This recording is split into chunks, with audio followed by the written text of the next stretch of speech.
Lewis Hamilton's debut season with Ferrari in 2025 has turned into one of the most scrutinized chapters in his illustrious career. And with good reason. After 14 races, one of Formula One's greatest drivers, statistically the most successful in the sport's history, has yet to stand on a Grand Prix podium in red. For a seven-time world champion with 103 Grand Prix wins and 105 pole positions to his name, that kind of statistic is jarring. And yet, here we are. A year that began with excitement and anticipation for a historic Hamilton-Ferrari partnership has slowly unraveled into one of personal frustration, public self-doubt, and rising questions about his future in Formula One. At the Hungarian Grand Prix, a circuit where Hamilton has historically dominated with a record 8 wins and 9 pole positions, he could do no better than 12th in both qualifying and the race. It wasn't just another off weekend. It was a clear sign that something still isn't clicking. On a track where Hamilton has previously looked unbeatable, his body language told the story. He seemed disconnected. After being knocked out in Q2, he got on the team radio and simply said, "every time." That line became a point of curiosity. Was he talking about the car, Ferrari strategy, or something deeper? When asked post-session by Sky Sports F1, Hamilton made it clear. It wasn't the car. It was him. "I was talking about myself," he said.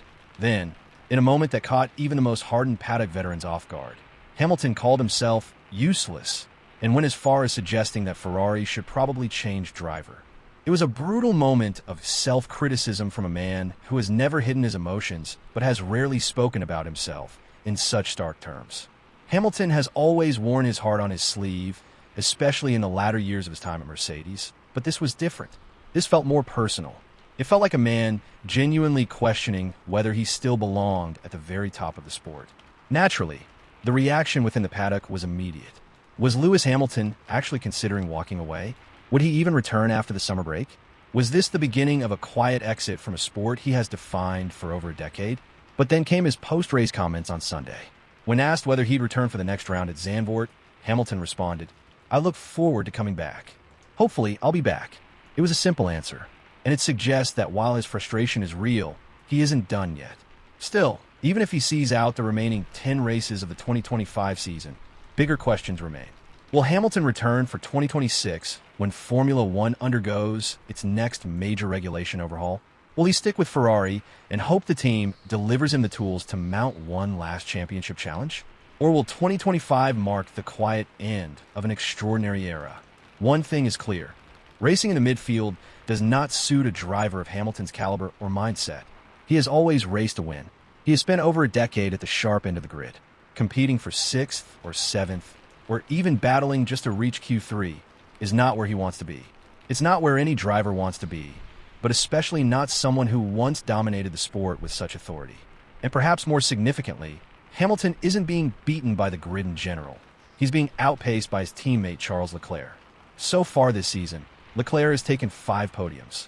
He leads Hamilton 10-4 in qualifying and 11-2 in race finishes. On paper and on track, Leclerc is the driver extracting more performance from the same machinery. But is the Ferrari SF25 really the problem here? Or is it something deeper, something more human? Hamilton's best moment of the season came during the Chinese Grand Prix weekend, when he took pole and victory in the sprint race. That flash of brilliance reminded the world, and maybe reminded Lewis himself, that the fire still burns. But sprint races don't carry the same weight as full Grand Prix Sundays. Since then, it's been a tough run.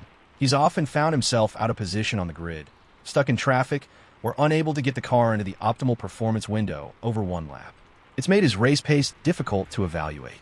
There have been moments of decent pace, but they've mostly come too late in the weekend to matter.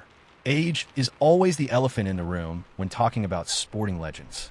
Hamilton is now 40. That's not old in everyday life, but in Formula One, it's a number that prompts speculation. The sport has seen veterans extend their careers well into their 40s, Fernando Alonso being the standout example. But each case is different. Hamilton's style has always been about precision, feel, confidence in the car, and psychological momentum. And when any of those elements are missing, it becomes harder to put together the kind of weekend he used to deliver with ease. There's another side to this story, though.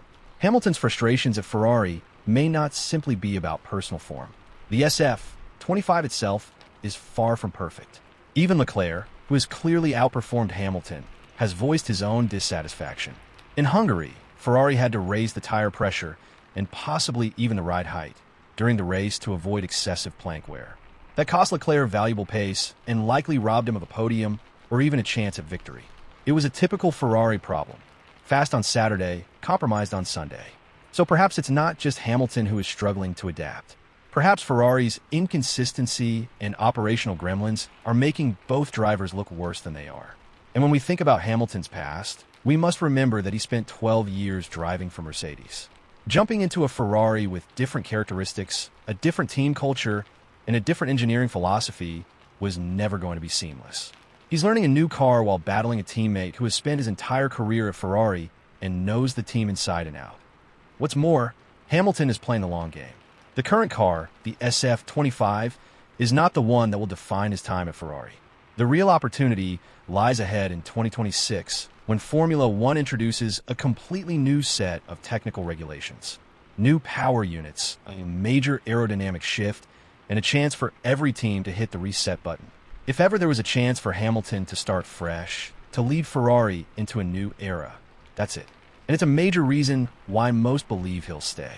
Former Mercedes boss Toto Wolff put it best. Speaking after the Hungarian Grand Prix, Wolff said Hamilton still has unfinished business in F1. He drew parallels between Hamilton's struggles and Mercedes' own difficulties adapting to the current ground effect regulations introduced in 2022.